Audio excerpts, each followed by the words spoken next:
Hindi na nga nakapagpigil pa si Boruto at talagang kakanain niya na nga itong si Code na matigas ang ulo. At mula nga din dyan makikita din natin, ayan na, bang! Sapul nga itong si Code ng isang napakalupit na Uzuhiko Rasengan ni Boruto. Aray ko! Talsik, lipad, turpit, bang! Ngunit subalit datapwat kaalinsabay nga din na pangyayaring yan, bigla nga ding dumating dito si Kawaki at sila nga ay inatake. Bang!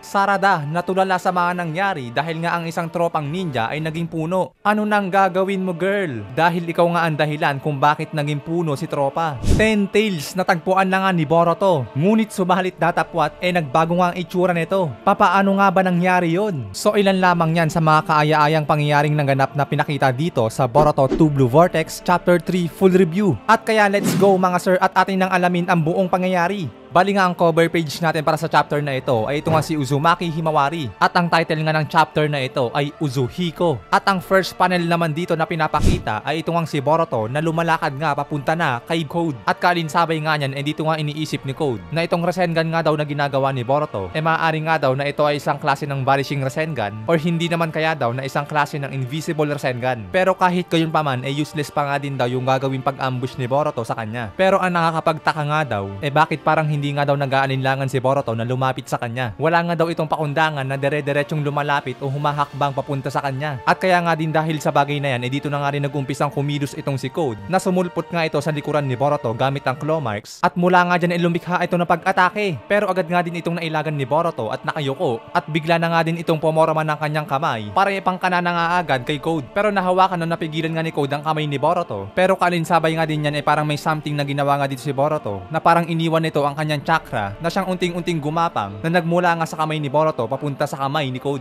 At kaalinsabay nga din yan dito nga sinasabi ni Code na mukhang masyado nga daw kumpiyansa si Boruto sa kanyang bagong teknik. Kaya nga lang daw sa kasamaang palad mukhang hindi nga daw ito tatama sa kanya. Na isinagot naman sa kanya dito ni Boruto na ilang beses na nga daw niyang sinabi dito kay Code na madali nga lang daw para sa kanya natapusin si Code. Na ang katotohanan nga daw nagsimula na nga daw ito ngayon mismo. At kaya nga dahil din sa bagay na yan na sinabi ni Boruto dito nga makikita din natin na nagsimula na nga gumapang yung parang chakra ni Boruto na ito nga parang unting-unting umiikot na umaabante sa braso ni Code. Na dito nga nagtataka ng si Code na ano nga ba daw ang bagay na to? Ano nga ba daw itong mga bagay na to na umiikot sa kanyang braso? Nasagot naman sa kanya dito ni Boruto na muli nga daw niyang sasabihin dito kay Code na ito na nga daw ang huling warning niya. Kaya dalhin na nga daw siya nito na kung saan daw nito tinago ang 10 Tails. Or kung hindi nga daw niya gagawin ang bagay na yon, ito na nga din daw ang kanyang katapusan o kamatayan. Na isinagot naman dito ni Code na wag nga daw siyang patawanin neto ni Boruto at kung kaya nga daw gawin ni Boruto ang bagay na yon, subukan nga daw niya na hindi na nga rin ito nakapagpigil at sumugod na nga ito kay Boruto pero sablay na naman ng atake nito. So kung anong atake na nga ang ginawa dito ni Code pero hindi pa nga rin niya talaga mapatamaan si Boruto at kaya nga ang sinabi na din dito ni Code na tumigil na nga daw si Boruto sa kakagalaw o kakaikot dahil kahit anong gawin nga talaga ni Code hindi niya mapatamaan si Boruto. At kaya nga din sa pangyayaring yan dito nga napaisip si Code na ano nga ba daw klaseng mga galaw itong pinaggagawa ni Boruto dahil mukhang hindi nga lang daw ito isang klase ng pag-ilag at mas lalong hindi naman daw ito isang klase ng genjutsu o isang shadow clone. At kaya nga dahil hilong-hilo na nga din dito si Code ang next panel naman dito na pinapakita heto na nga,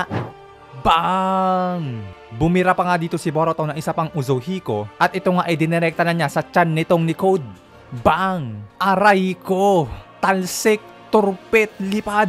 At kaya nga dahil din sa technique na yan, dito nga sa kasunod na panel ay pinapakita naman itong sila Ada at Daemon na dito nga sinasabi ni Ada na basic lang naman daw ang jutsu na ginamit ni Boruto pero papaano nga daw nagkaiba yon sa mga Rasengan na ginamit niya sa mga nagdaan. Na sinabi naman dito ni Daemon na mukhang si Boruto nga daw ang nagpapayanig sa lupa or maaaring mismo ang mundo nga daw yon. Nasa pamamagitan nga daw ng ataking yon. Mukhang ginamitan nga daw ito ng pang-ikot ng planeta. At nakikita nga daw ni Daemon na napakaganda nga daw ng bagay na yon. So habang napapaisip na nga lang itong sila Ada at Daemon sa mga ataking ginawa ni Boruto, lumipat naman o bumalik naman ng panel dito na dito nga sinasabi ni Boruto na nakakagulat nga daw dahil nga daw hindi niya inaasahan na magagawa pa nga daw ni Code na makatayo matapos ang mangyari sa kanya. Na dito nga sinasabi naman ni Code na ano nga ba daw itong mga bagay na nakita niyang umiikot. So ayun nga mga pare ko kumbaga hilong-hilo na kasi dito si Code dahil nga unang ginamit ni Boruto yung Uzuhiko niya dun sa braso nito. Tapos dinagdagan pa ni Boruto na isinalpak sa tiyan niya kaya buong katawan niya siguro yung umiikot. And speaking ng hilong-hilo, dito nga pinapakita din na tuluyan na nga bumagsak dito si Code, na bumulagsak na nga ito sa lupa sa sobrang hilo. Na sinasabi na nga nito na ano nga ba daw ang ginawa sa kanya ni Boruto, na isinagot naman sa kanya dito ni Boruto na tikman nga daw nitong ni Code ang sarap ng paghihiganti ng isang planeta na sinubukan nga daw niyang sirain. Ang chakra nga daw ng planeta ay inabsorb nga daw ng kanyang Rasengan ang rotation nito, at ito nga daw ang tinatawag na Uzuhiko. At kaya ngayon nga daw hindi nga daw mawawala sa katawan ni Code yung epekto ng Uzuhiko Rasengan niya, katulad nga lang daw ng isang planeta na kung papaanong hindi ito humihinto sa pag-ikot, na ang magiging epekto nga daw nito or yung magiging damage nito ay magiging permanent, na bago pa nga daw tumigil sa pag-ikot ang mundo mamamatay na nga muna daw itong si Code. Pero sa kabilang banda maaari naman daw gawin ni Boruto na i-release ang epekto ng Uzuhiko Rasengan niya kung dadalhin na nga daw siya ni Code na kung saan niya tinago ang 10 Tails. Kaya mag-isip-isip na nga daw itong si Code.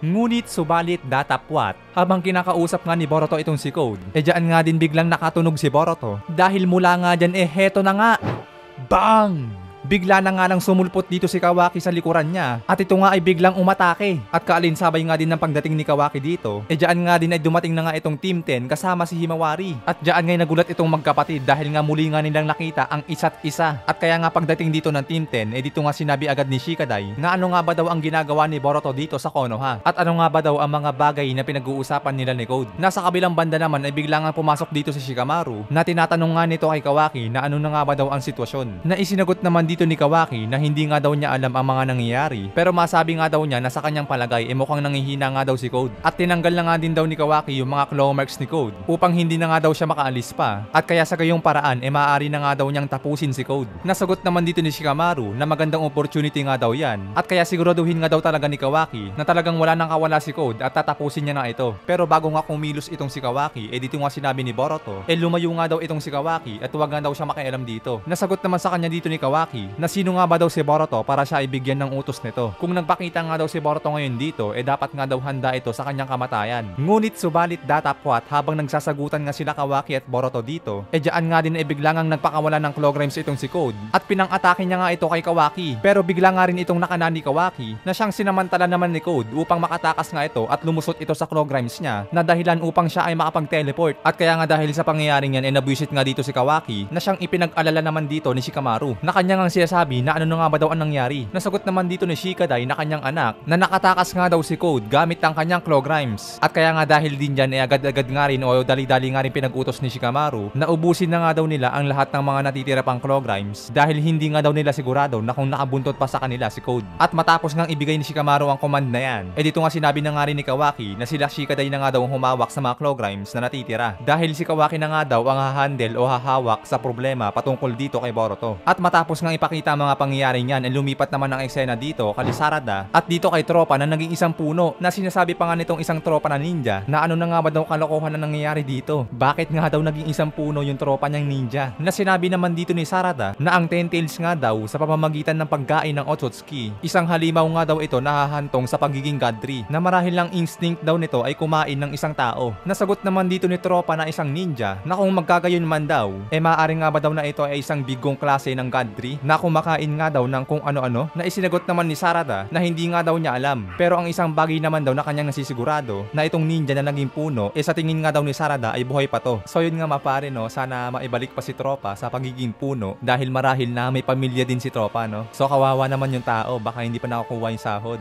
But anyway guys, matapos nga ipakita mga pangyayari niyan, lumipat nga o bumalik nga ang eksena dito kay Kawaki na sinasabi nga nito kay Boruto, 3 taon na nga daw ang nakalipas. Ano na nga ba daw ang nangyari sa itsura dito ni Boruto? Inampon na nga ba daw talaga siya ni Sasuke? Na isinagot naman sa kanya dito ni Boruto na naniniwala nga daw siya na hindi nga daw nagbago yung bibig o bunganga o yung pananalita nitong ni Kawaki. Pero goods na nga yun dahil mukhang okay lang din naman daw si Himawari. Nasagot naman sa kanya dito ni Kawaki na ano nga ba daw ang ipinunta dito ni Boruto. Pinili nga ba daw ni Boruto itong lugar na to na kanyang kamatayan? At kung magkagayon man, tutulungan nga daw siya ni Kawaki dito. Nasagot naman sa kanya ni Boruto, ang mamatay nga daw para sa Konoha ay hindi na nga daw masama. Pero hindi nga daw yun ang araw na yun. Kaya wag na nga daw pang makialam si Kawaki sa kanya. So habang nagaganap nga ang pangyayari niyan, biglang nga pumasok dito ang isang palaka na nagsasabi kay Boruto na tagumpay nga daw ang kanyang pagsilip at si Code nga daw ay nakabalik na sa kanyang base. Na itinanong naman ni Boruto na kamusta nga daw ang 10 Tails, ano na nga ba daw ang nangyari? At kaya nga ang next panel dito na pinapakita ay ito nga si Code na nasa kanyang base at ito nga ay namimilipit sa sakit sa ginawa sa kanya ni Boruto. Na dito nga ay makikita din natin na itong si Bag ay naging isa na nga ring puno. At dito nga rin sa panel na to ay pinapakita na nagulat nga ang palaka dito sa kanya nakita habang ito ay nakasabi nakasabit o nakatago doon sa bulsa ni Code. Dahil nga ang kanilang nakita dito o nasaksihan ay ito ngang Ten-Tails na nag-iba na nga ang itsura na may mga nakatuhog nga dito na mga Black Rods. At dahil nga din dyan agad nga inireport ng palaka kay Boruto na kumpirmado nga daw at ito nga daw ang Ten-Tails. So ayan nga mga pare ko ang huling panel dito na pinapakita para sa chapter na ito. Hanep, napakapayat na nga ng Ten-Tails dito. Mukhang na-drain nga talaga ng husto o naubos talaga ng husto yung chakra nito. So ayan nga guys ang ating full review para sa chapter na ito ng Boruto 2 Blue Vortex Chapter and 3. Abang-abang uli guys sa mga ating gagawing full review para sa mga mas detalyadong pangyayari ng iba't ibang chapters. Hanggang dito guys, maraming salamat sa inyong panonood. Keep safe palagi. Anime Tagalog Talakayan nagpapaalam.